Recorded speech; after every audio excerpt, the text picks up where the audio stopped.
Olá, queridos professores, tudo bem com vocês? A paz do Senhor. Eu prometi para vocês que eu iria fazer esse vídeo explicando sobre o plano da salvação, né? Os 6 pontos, como você vai colocar na história. No vídeo anterior, eu falei sobre o começo curto, envolvente e atraente. Como você vai fazer para atrair as crianças. Não só as crianças, porque às vezes você vai contar a história, os adultos ficam assim, nossa, então você vai fazer aquele começo bem legal para atrair mesmo a atenção deles. Então, se você não assistiu, assista o vídeo anterior. E já quero aproveitar e falar com você, professor, compartilhe esse vídeo. Compartilhe esse vídeo com a sua região, com os seus professores, para que mais pessoas possam aprender. Tá bom? Então vamos lá, sem demoras, vamos lá explicar. Como que você vai começar contando uma história? Você primeiro tem que ler, professor. Não tenha preguiça, gente. Leia. Se ficar em dúvida, por exemplo, eu vou contar lá a história de Jó. Eu fiquei em dúvida como que começou tudo. Lê toda a história. Você vai contar uma história conhecida, não precisa ler, eu já conheço. Leia. Muitas vezes nós ouvimos as pessoas falarem coisas que não estão na Bíblia. E aí acaba você repetindo aquilo e passando errado para as crianças. Então leia a história. Eu uso a versão NTLH. Essa versão, ela tá na linguagem da criança, facilita muito na hora que você vai escrever a história. Então você leu a história 2, 3 vezes, não entendeu, lê novamente, você vai passar essa história na linguagem da criança. Tira todas as palavras difíceis. As palavras difíceis, você explica o que significa. Coloca o significado das palavras que as crianças, porventura, não vêm entender.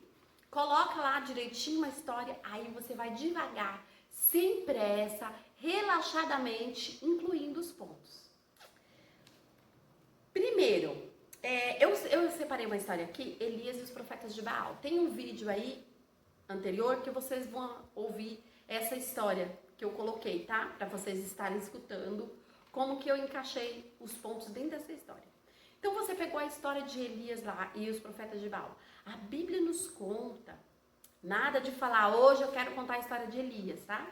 A Bíblia nos conta a história de um rei chamado Acabe. Ele não agradava a Deus. E ele se casou com uma rainha má chamada Jezabel.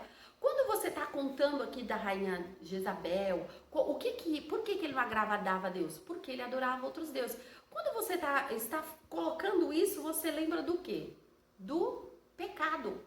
Então ali você vai encaixar um ponto. Olha, o pecado deles não agradavam a Deus. Então eu também não posso pecar. Mas eu adoro a Deus. Eu não sou igual a rainha Jezabel e o rei Acabe. Então você já incluiu o pecado e você vai explicar para eles o que é o pecado. O pecado não é só quando você faz o que o rei Acabe fazia. O pecado é mentir, é roubar. Explica o ponto do pecado.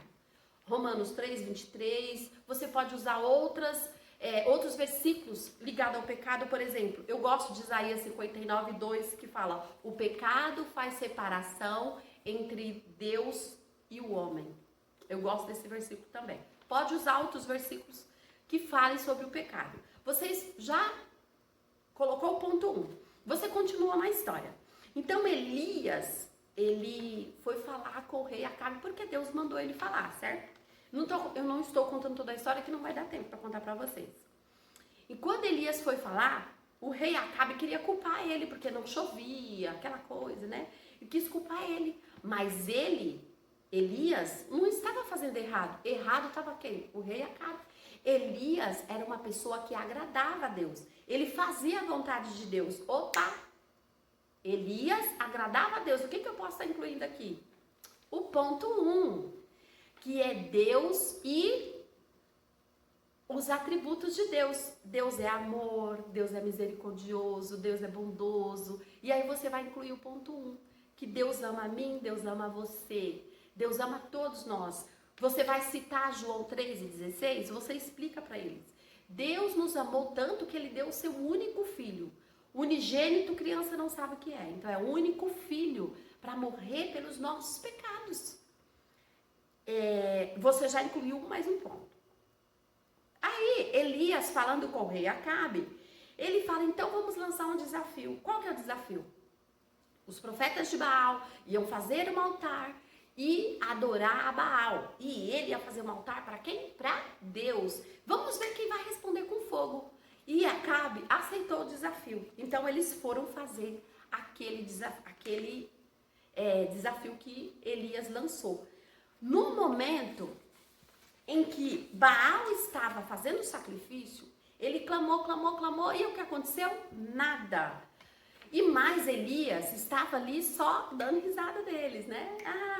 O seu Deus não resolve nada. Você pode incluir mais um ponto aqui. Naquela época, Jesus único, porque as crianças vão entender, vão ficar assim, né? Por que estava fazendo sacrifício com um animal? Naquela época, Jesus, o único Filho perfeito de Deus, não tinha vindo à Terra. Mais um ponto, hein? Ponto 2. Ele não tinha vindo à Terra. Então, as pessoas usavam animais para fazer sacrifício. Aí você já colocou mais um ponto. E você vai falar que Elias também clamou a Deus. E o que aconteceu? Deus ouviu Elias. Por quê? Porque Elias estava obedecendo a Deus. E aqui você vai incluir mais um ponto, porque você falou do pecado, não falou? Tem que falar da morte e ressurreição. Sabe por quê? O pecado, ele tem uma solução. A solução é quando nós recebemos Jesus e quando nós aceitamos o sacrifício dele. Então você falou do pecado, você vai falar da morte e ressurreição. Enquanto você está mostrando para eles que Elias começou a clamar a Deus, Elias sabia que Deus podia salvar do pecado. Por isso que Elias servia a Deus. Sabe, crianças, Jesus pode nos perdoar dos nossos pecados. Ele veio ao mundo, aí você aplicou morte e ressurreição. Não esquecem, se você colocou Jesus na cruz, falou para eles que Jesus foi para a cruz, tem que falar da ressurreição, porque Jesus ressuscitou. Fala da morte e da ressurreição. Aí você já incluiu mais 2 pontos. Falta quantos? 1. Então você contou a história que Elias clamou e o fogo caiu do céu. E aí consumiu tudo, aquela água, porque Elias mandou até molhar, né, o altar onde ele estava fazendo o sacrifício. E caiu o fogo do céu. Todos os profetas de Baal foram mortos. Elias mandou prender todos. E aí, naquele momento, Elias falou, vai lá fora para ver o que vai acontecer. Sabe o que estava acontecendo? Os primeiros pingos de chuva já estavam descendo. Porque Elias falou que Deus ia mandar chuva. O ponto 6, que é o presente da salvação, você vai aplicar no momento do apelo. Então, o apelo aqui eu coloquei assim, nosso Deus é o Deus verdadeiro e Ele nos enviou o presente da salvação, que é Jesus. Viu só? Aplicamos os 6 pontos dentro da história. Então, a dica para vocês, que eu deixei aí, já no começo eu falei, leia a história, reescreva a história, é como você fazer uma interpretação de texto. E depois você vai incluindo os pontos. Lembre sempre de deixar na linguagem da criança, para ela entender cada coisa. E sabe o bolo? Quando você faz o bolo, vamos usar assim, a Débora gosta de usar o bolo. Ela explica pra gente assim, o bolo tem a cobertura, né? Então vamos começar lá embaixo. Tem a base, né, a massa, depois vem o recheio. Não vamos dizer que seja um bolo bem grande, então tem a massa, que é a história, o recheio é o quê? Os pontos. E aí você vai fazendo o bolo, a camada, colocando massa e recheio. Então você vai colocando ponto e você vai colocando a massa, que é a história, depois o ponto e a massa, que é a história, tá bom? E assim você consegue deixar uma história bem legal. Lembrando a vocês que você deve usar exemplos do dia a dia da criança durante a história. Isso para facilitar o ensino para ela, tá bom? Então, por exemplo, quando você falou que os profetas de Baal adoravam a outro deus que não era Deus Baal, a criança, quando ela adora outros deuses? Quando ela começa a se voltar muito para os desenhos animados, ela quer uma festa com aquele desenho, ela quer, por exemplo, usar sempre a camiseta daquele desenho. A criança tem isso. Então, isso é idolatria, tá bom? Então, é isso aí. Se ficar alguma dúvida, vocês podem mandar aí pra gente no particular, tá? Depois a gente faz outro vídeo falando como você vai aplicar o ensino na vida da criança. Deus abençoe.